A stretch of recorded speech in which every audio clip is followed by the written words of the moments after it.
Whispers in the Shadows, The Yellow-Eyed Demon, Part 2. The eerie, static-filled silence was shattered by Zoe's panicked breathing as she backed away from the broken mirror. The reflection of the yellow-eyed demon lingered like a dark smudge in the glass, its presence suffocating. "Zoe!" Riley's shout snapped her out of the trance. The others rushed to her side, looking frantically around. The room was still, the demon gone, at least for now. "We need to move," Sam said, his voice wavering. He grabbed the fallen camera, checking the footage. It's still recording. "We can't stop now." Zoe shook her head, wide-eyed. "We need to get out, Sam. That thing isn't just some spirit. It's hunting us." Marcus, still holding the EMF detector, eyed the readings warily. "We can't just leave. That woman, she's trying to tell us something." Sam replayed the footage again, pausing on the static-ridden image of the young woman. "She's connected to this place, and if we don't figure out how to free her, we'll never escape." Suddenly, the lights flickered again, plunging them into darkness.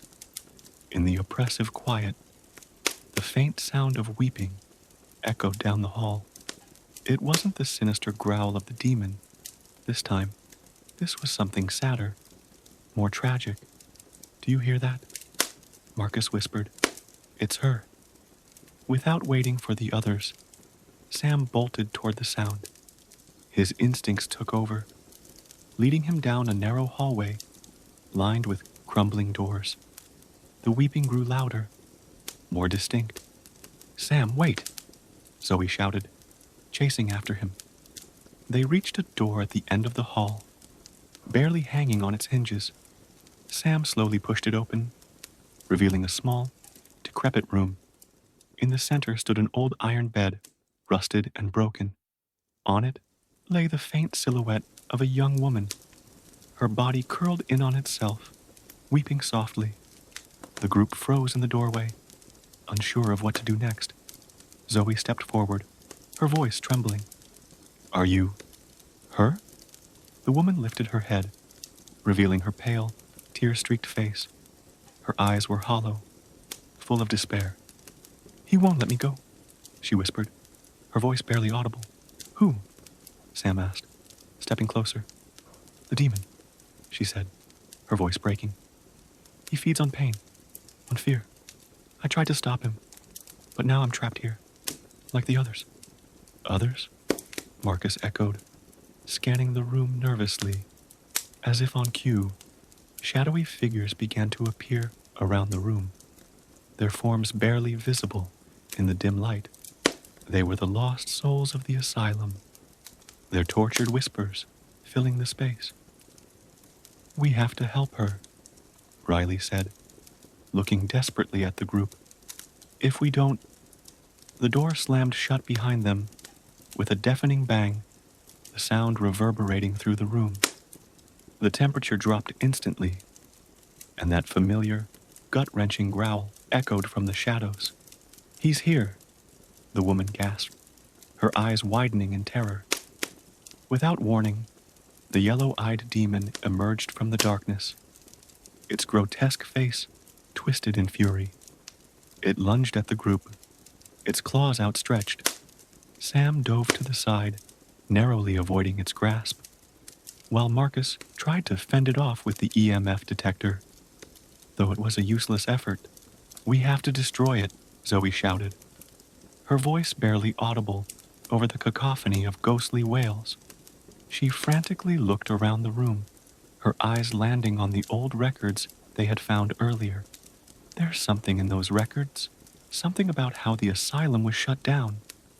It has to be the key.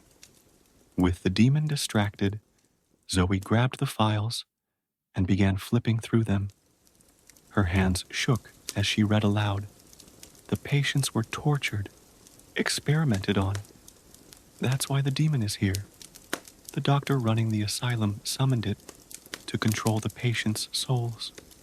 Riley's eyes widened in horror. "We're dealing with a curse. Suddenly, the demon swiped at Sam, knocking the camera from his hands and sending him crashing into the wall. As the others scrambled to help, Zoe kept reading, her voice filled with urgency. The curse can only be broken by finding the doctor's body and destroying it. The doctor's body? Marcus echoed. Where the hell is that supposed to be? The woman on the bed raised a trembling hand, pointing toward a trapdoor in the corner of the room. The basement, she whispered. His remains are down there. You have to hurry, before it's too late. Without another word, the group rushed toward the trapdoor, prying it open with shaky hands. The stench of death wafted up from below, and a cold breeze chilled them to the bone. We don't have a choice, Sam muttered, grabbing a flashlight and leading the way down into the darkness. The basement was a labyrinth of decaying walls and forgotten chambers, the weight of the past pressing down on them as they ventured deeper. Keep moving, Zoe urged. We're running out of time. Suddenly, the growling returned, louder this time. The demon was chasing them, its yellow eyes glowing in the shadows. It lunged from the darkness, narrowly missing Marcus as they darted into another chamber. There, Sam shouted, pointing to an old, crumbling coffin in the corner of the room. That has to be him. Riley and Marcus hurriedly pried the coffin open, revealing the skeletal remains of a man in a tattered lab coat. His face, though long decayed, still carried an air of malice. The demon let out an ear-piercing shriek, its fury palpable. Destroy it, Zoe screamed. Sam grabbed a nearby metal rod and drove it through the doctor's chest. The demon howled in agony, its body convulsing violently as the room shook. With one final, blood-curdling screech, the demon disintegrated into ash, its power broken. The oppressive atmosphere lifted, and the basement fell silent once more. The group collapsed to the floor, breathing heavily, their bodies and minds exhausted from the ordeal. We did it, Riley said, his voice barely above a whisper. But Zoe wasn't so sure. She glanced at the camera, still rolling on the floor. The static had returned, and in the flickering image, the young woman's face appeared once more, smiling softly before fading into the void. We freed her, Zoe whispered, but at what cost? The group slowly made their way back to the surface, the asylum eerily quiet now. As they reached the front doors, they opened with ease, as if the building itself had been released from the demon's grasp.